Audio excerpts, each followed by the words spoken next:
The ultimatum. High above Earth, in the crystalline chambers of the Galactic Council's flagship, Celestial Mandate, Ambassador Zixtal watched the blue planet with barely concealed disdain. The ancestral home of humanity rotated slowly beneath them, seemingly peaceful and vulnerable. The Council's massive fleet of 10,000 ships had arrived without warning, their quantum drives rendering them invisible until the moment of their choosing. "Commence transmission," Zixtal commanded, his iridescent scales shifting from deep purple to a confident gold. The message they were about to broadcast had worked flawlessly on 17 other civilizations. Humans would be no different. The Council's ultimatum echoed across every communication channel on Earth. "Attention, species designation H1138. Your civilization has been deemed potentially disruptive to galactic harmony. You have 48 Earth hours to surrender all military assets and accept Council governance, or face immediate pacification. Resistance is not advised." In the depths of Mount Cheyenne, General Elena Santos stood in the heart of Earth's true command center, a knowing smile playing across her features. The massive holographic display before her showed the Council fleet in perfect detail, their positions logged and analyzed by quantum sensors that had tracked their approach for months. "They actually did it," she murmured, addressing the assembled military leadership from nations across the globe. "Everything exactly as the precursor data warned us. Their arrogance really is their weakness. The ancient alien database discovered beneath the Martian ice caps 15 years ago had changed everything, providing humanity with both warning and opportunity.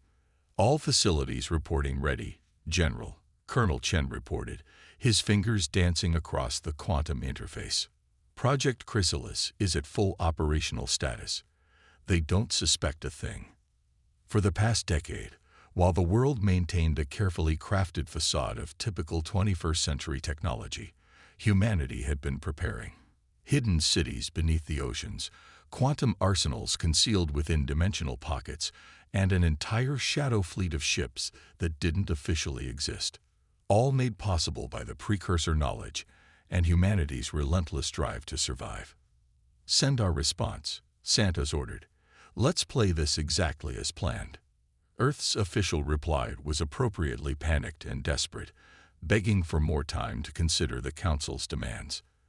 Zixtal received it with smug satisfaction, completely unaware that the transmission carried a hidden quantum signature that activated humanity's sleeping defense grid. Deep beneath the Pacific Ocean, in the hidden city of Atlantis Base, Dr. Maya Patil monitored the quantum field readings with intense concentration. The Council's ships were surrounded by a web of subspace distortions so subtle they were practically undetectable, unless you knew exactly where to look. "Quantum matrix is stable," she reported. "The Council's shields are perfectly synchronized with their standard frequencies. They haven't adapted their systems at all since the precursor records were made."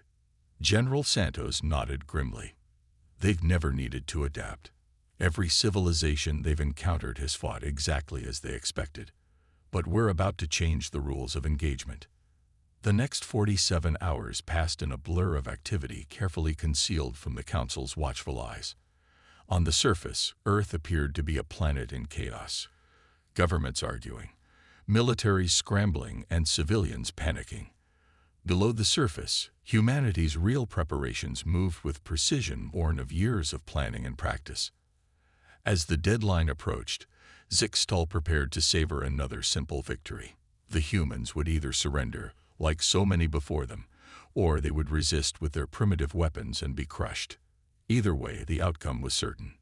The Council's sensors registered a small ship launching from Earth, presumably carrying representatives to discuss surrender terms. Zixtal allowed himself a moment of satisfaction. These humans were proving to be predictably cooperative. That's when everything changed. The quantum web humanity had woven around the Council fleet activated.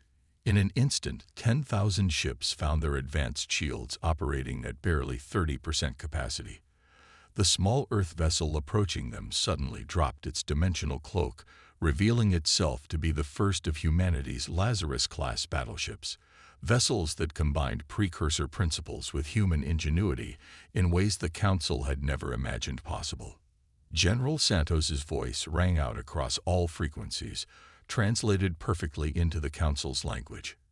Ambassador Zixtal, humanity rejects your ultimatum. You assumed we would be like the others. Primitive, predictable, easy to dominate. That was your first mistake. Now, allow us to demonstrate your second. The quantum sensors aboard the Celestial Mandate registered thousands of dimensional ruptures opening around the fleet.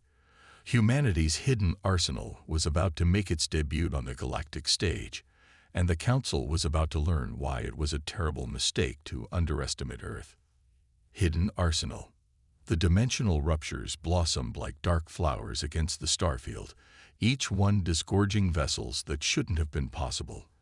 The Council's tactical analysts stared in disbelief as their sensors struggled to categorize what they were seeing. Ships that seemed to phase between dimensions, weapons that bent the fabric of space itself, and defense systems that adapted faster than their targeting computers could track. Aboard the Celestial Mandate, Ambassador Zixtal's scales had shifted to the pale gray of uncertainty. Impossible, he whispered, watching as the humans' hidden fleet took up perfect attack positions. Their technology level was verified just 3 years ago. They were barely capable of reaching their own moon. That's what we wanted you to think. General Santos's voice came through again, calm and confident. While you were watching our public space program, counting our primitive satellites, and measuring our official energy outputs, we were learning, growing, preparing. The first shots of the battle were not fired by either side's weapons. Instead, quantum information packets pierced the Council's supposedly unbreakable encryption, targeting their command and control systems with viral algorithms that seemed to think for themselves. Ships that had conquered 1,000 worlds found their targeting systems speaking in riddles, their shield harmonics playing human music. Dr. Maya Patel's voice cut through the chaos of the Council's communications. We learned more than just technology from the precursor database. We learned about you, your patterns, your weaknesses, the arrogance that led you to never update your basic systems because no one had ever challenged them. The Lazarus-class battleship, Prometheus, moved into position, its quantum wake disrupting the very space around it. Captain Sarah Chen watched from its bridge as the carefully orchestrated plan unfolded. All ships, execute Protocol Omega. Let's show them what humanity has been working on. The Council's fleet attempted to regroup, to fall back on tactics that had won them countless victories across the galaxy. But humanity had studied those tactics, prepared for them, developed counters for each one. The Prometheus and its sister ships began their dance, a lethal ballet of movement that defied traditional space combat doctrine. Rather than meeting the Council's superior numbers head-on, humanity's ships seemed to exist in multiple places at once, their quantum drives allowing them to partially phase between dimensions. Traditional targeting systems couldn't lock onto vessels that technically existed in several realities simultaneously. Fascinating, isn't it? Dr. Patel's transmission continued, her voice carrying a hint of professional pride.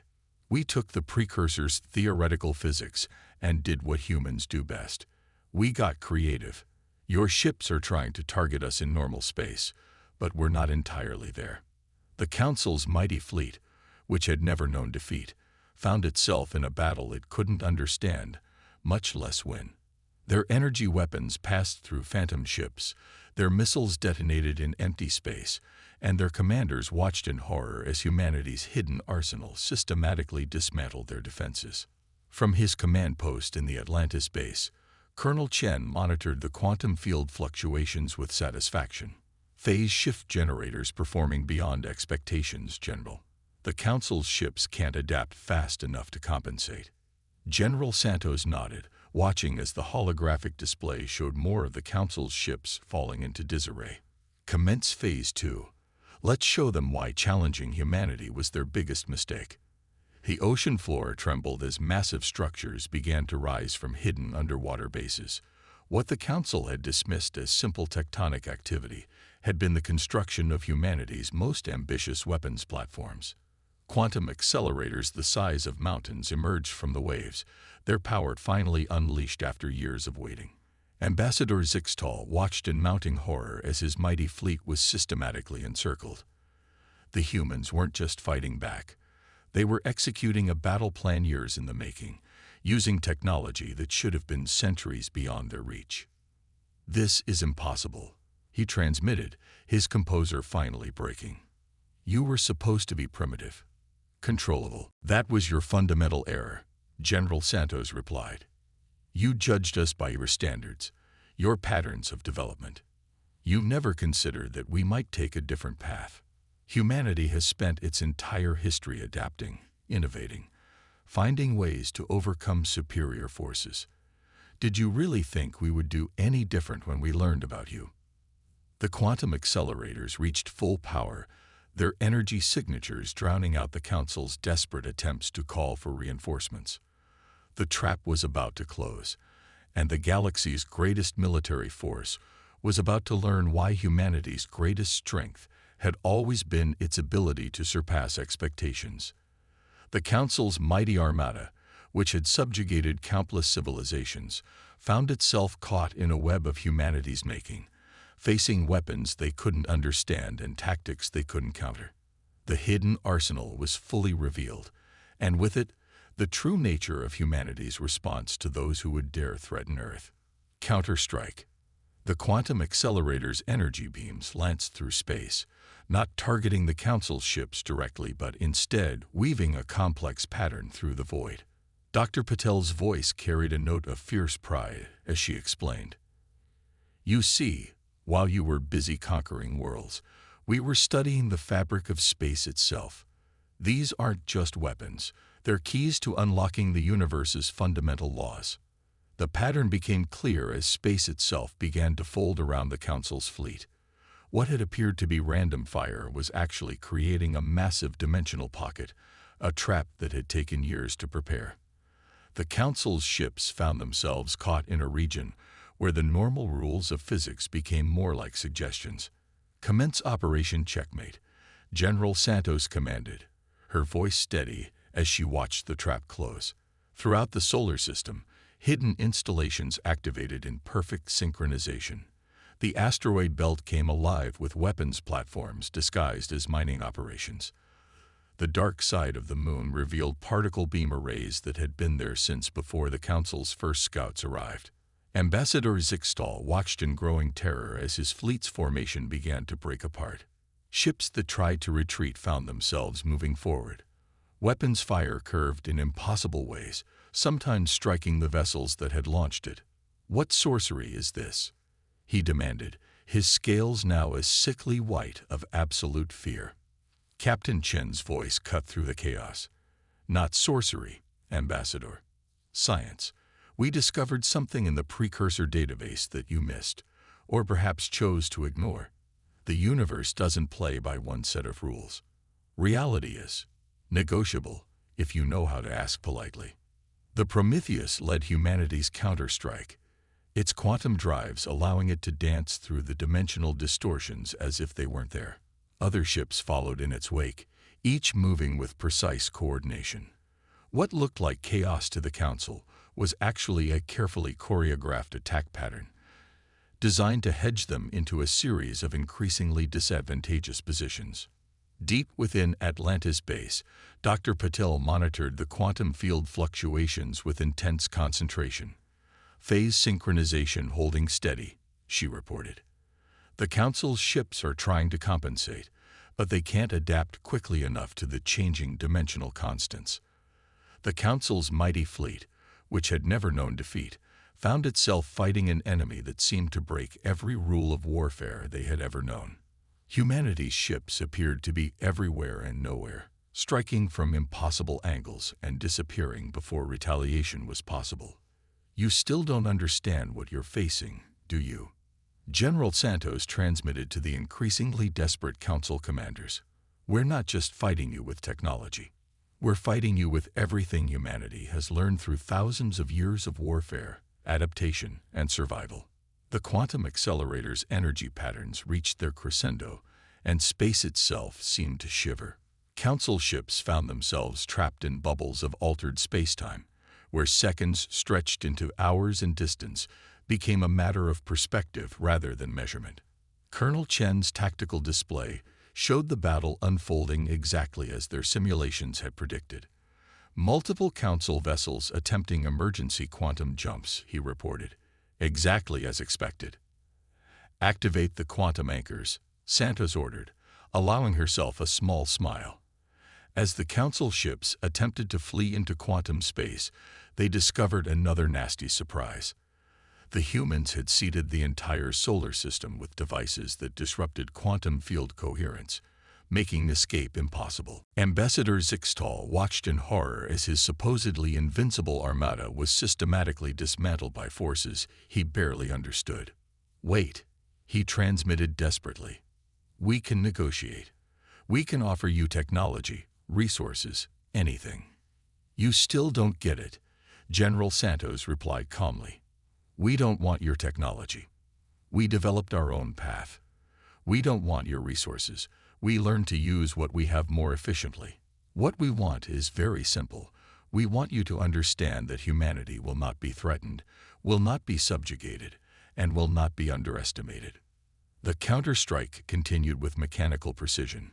Each Council ship that attempted to fight back found itself facing weapons specifically designed to counter its strengths.